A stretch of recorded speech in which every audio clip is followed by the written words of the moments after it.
Today, I'm going to explain a sci-fi action movie called The Island. Spoilers ahead, watch out, and take care.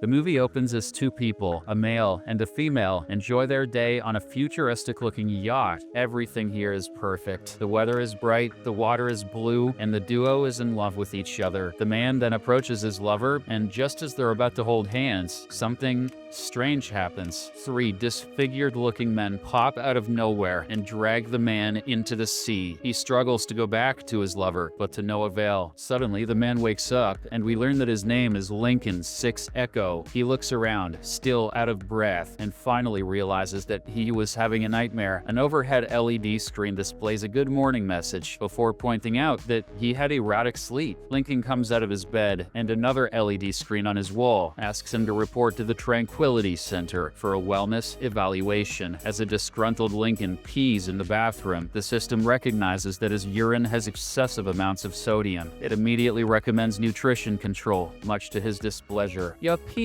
is looking weirder than normal, and your penis is smaller than normal. The impressive display of technology continues as Lincoln's bracelet automatically opens a drawer filled with his clothes. Each and every fabric in the drawer is exactly the same, white with a few black stripes. When Lincoln steps out of his room, we see plenty of other people who are wearing the same type of clothes. This is the compound, and everyone seems to be headed to the Tranquility Center for their regular morning checkups. Lincoln and a few of his friends stroll together through a long corridor and enter a lift. As they head downwards, the screens in the lift show snapshots of a beautiful, tranquil island among sparkling blue ocean. The residents are told that the outside world has become too contaminated to support life, with the exception of this pathogen-free island. Each week, one resident gets to leave the compound and live on the island by way of a lottery. Just then, this week's lottery winner is announced, a big, muscular man named Starkweather 2 Delta. The announcement is followed by a video of the winner in which she joyfully speaks about how it was always his dream to go to the island. Yeah, no shit. That's everyone's dream. Shortly afterwards, the lift reaches its destination and Lincoln walks through the Tranquility Center. We also get a brief look into the lives of the people in the compound. Men and women are engaged in various physical activities like yoga, fitness exercises, and swimming. Everyone seems content, but several supervisors, all dressed in black tracksuits, keep a close watch. The citizens of the compound, all of whom are in white tracksuits, are treated well, but it is obvious that their lives are strictly regulated. Later in the cafeteria, Lincoln swipes his bracelet and asks for extra bacon in his breakfast, but the server gives him a selection of boring, healthy food, citing his recent health evaluation. Meanwhile, Lincoln's best friend, a beautiful woman named Jordan 2 Delta, has been watching him argue with the server. She approaches him and tells him to learn how to finesse the system. She then heads to the breakfast counter and compliments the server's looks, and even asks how everything is going. Flattered by the sweet talk, the server allows Jordan to take 5 pieces of bacon. You're so hot. Here's some mate. Lincoln is thoroughly impressed by her social skills, and the two friends talk for a while. A guard scene approaches and alerts them that they are engaging in far too much physical proximity. Jordan thus decides to part ways, but not before she slides the bacon onto Lincoln's plate. Sometime later, Lincoln arrives at the office of Dr. Merrick, the chief of operations at the compound. The doctor knows that Lincoln has been displaying erratic sleep behavior and takes the latter to a lab. Merrick then places some small beaded devices on Lincoln's cheek that crawl into his eye. He assures the patient that these microsensors will upload data for 24 hours and then pass out through his urine. A few minutes later, Lincoln arrives at the work center where everyone is assigned to a specific job. He and a fellow citizen named Jones 3 Echo are tasked with infusing vital nutrients into long tubes that run out of the lab. They do not realize that these tubes go straight into the basement of the compound, where several pouch-like structures are kept. These pouches contain human bodies in various stages of development. Lincoln complains about the mundane job, while Jones finds it incredibly satisfying, for Jones is a simple dumbass, you see. The peace in the work center is suddenly broken as a female citizen, Lima 1 Alpha, collapses. It turns out that she is heavily pregnant and appears to be going into labor. The other women near her are ecstatic, as she is now guaranteed a place on the island with her baby. After Lima is transferred to a medical sector, the guards tell everyone to return to work. Lincoln resumes his infusion precision task when suddenly his computer screen goes off. A nearby guard then gives him a key and asks him to go down to Sector 5 where the technicians work. Lincoln happily agrees to do so as it gives him a break from this boring, repetitive job. Following this, Lincoln visits Sector 5, a power plant that is placed a story below the work center. He then takes this opportunity to visit his friend, senior technician James McCourt. The duo chat for a while, but McCourt is soon called to inspect an electrical failure. Lincoln is also about to return back to his job when suddenly he sees a moth hovering around a nearby ventilation shaft. He grabs McCourt's matchbox and immediately captures the bug inside of it. In the evening, the citizens gather in the social center for the announcement of the latest round of lottery. The spin begins, and soon, Jordan's name and photo is shown in the hologram as the winner. Although she seems to be ecstatic, Lincoln is clearly unhappy at the thought of parting with his best friend. She'll never give me her meat again. That night, Lincoln blankly stares at the moth that he has now kept in a glass bottle on the bedside desk. The sight of the insect flying inside the bottle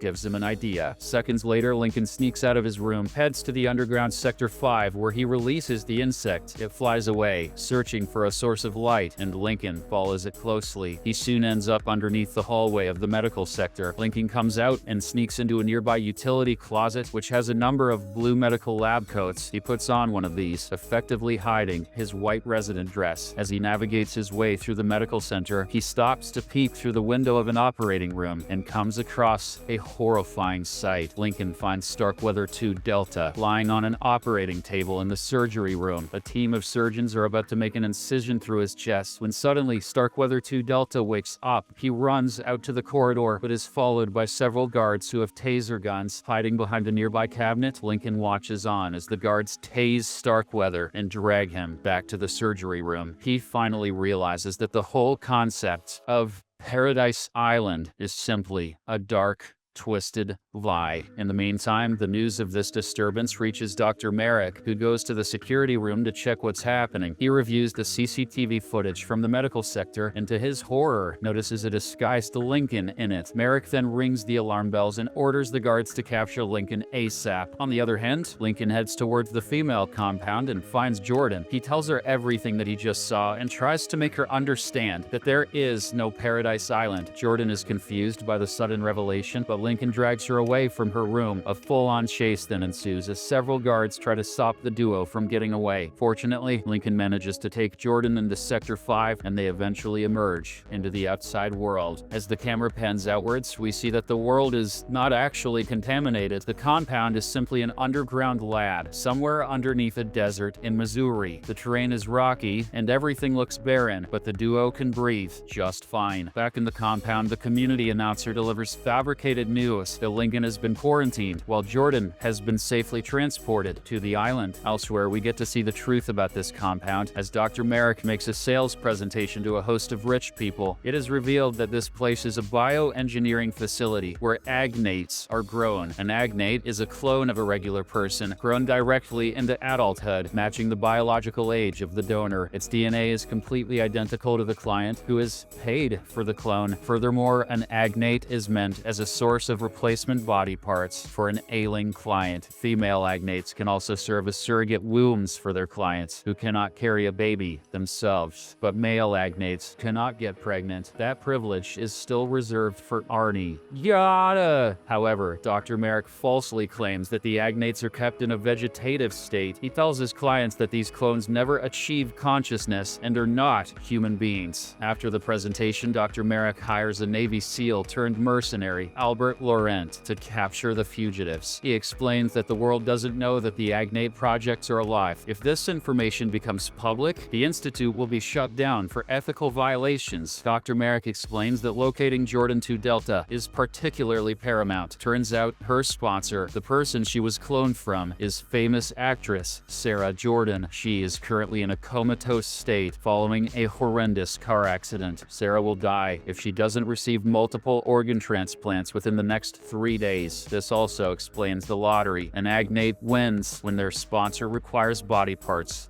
harvested. Elsewhere, Lincoln finds the matchbox in his pocket that had been taken from his friend, McCourt, the technician. There is an address written on it, and the two fugitives manage to track down the location to a local bar. With a little bit of luck, they find McCourt, who is busy relieving himself in the bar's bathroom. The technician is horrified to see them in the outside world, but takes them home anyway. There, he explains to them about their existence, how they are human clones meant to serve as sources of body parts for the people they're cloned from, the memories they have of their respective childhoods, families, and lives before the contamination or fabricated memory imprints. McCourt also explains that their names, Lincoln and Jordan, are the surnames of their sponsors. Echo means that Lincoln had been alive for 3 years, while Jordan is 4. The 2 in Jordan's name is a regional code for New York, where Sarah Jordan lives. 6 is a regional code for Los Angeles, where Lincoln's sponsor, Tom Lincoln, lives. Following this revelation, Lincoln and Jordan decide that they must locate their sponsors and spread the truth of their existence. McCourt, who has always felt guilty about his involvement with the compound, assists them with maps, credit cards, and cash. The trio then heads to a nearby train station, from where they plan to travel to Los Angeles. Meanwhile, Laurent and his team locate Lincoln and Jordan through the microsensors inside their bodies. The men arrive at the station and kill McCourt, but the other 2 manage to board the train to Los Angeles. A few hours later, they arrive at their destination, and after some searching, finally make their way to Tom's apartment. Since Lincoln is Tom's exact clone, they easily bypass all the security measures and enter inside. They are looking around the luxurious apartment when suddenly, Tom sneaks behind them with a golf club. He is about to punt Lincoln's head off, but stops when he sees the clone's face. Following this, the 2 tell Tom everything about the compound and how the agnates are actually real living beings. It is also revealed that Tom is suffering from liver damage, which is why he paid $5 million to have his clone made. Nonetheless, he promises to take them to a news channel and broadcast their truth for the world to see. He tells them to wait in the living room while he goes to get his stuff from the upstairs bedroom. Unbeknownst to the agnates, Tom calls the compound and tells everything to the receptionist. However, when it is time to leave, Lincoln insists that Jordan should stay behind for safety reasons. The 2 men then head outside, and barely a few miles away, they are ambushed by Laurent's mercenaries. Lincoln, who realizes that Tom has betrayed them, reverses the car, and a violent chase ensues. They eventually crash in an abandoned cathedral, where Lincoln comes up with a cunning dissection. They are cornered by Laurent's men, but Lincoln imitates Tom's mannerisms and Scottish accent perfectly. How, when everyone is distracted, he slips his bracelet onto Tom's wrist, effectively convincing the mercenary that he is the real human. Laurent then immediately shoots the real Tom, killing him on the spot. Following this, Lincoln returns to Tom's apartment, where he and Jordan hatch a plan. They want to expose the compound and free all the agnates that are unaware of the reality, like sheep in a slaughterhouse.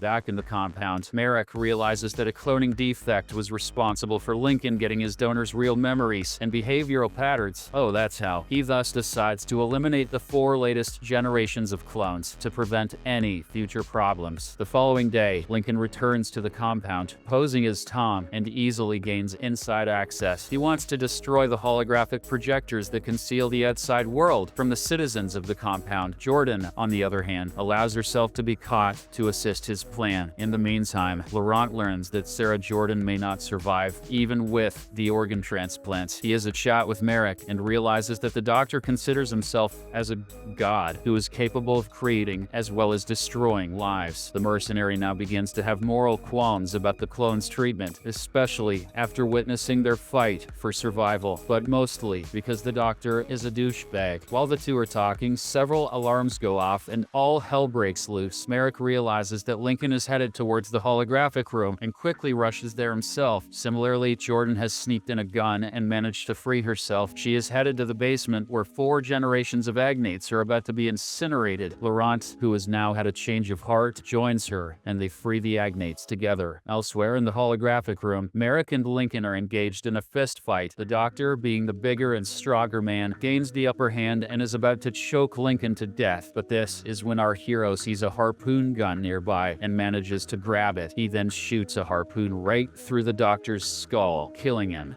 on the spot. Go fish. In the aftermath of this event, the clones are freed and see the outside world for the first time. Laurent seemingly gives up his mercenary life, while Lincoln and Jordan sail away in one of Tom's boats toward an island. Subscribe for more videos like this.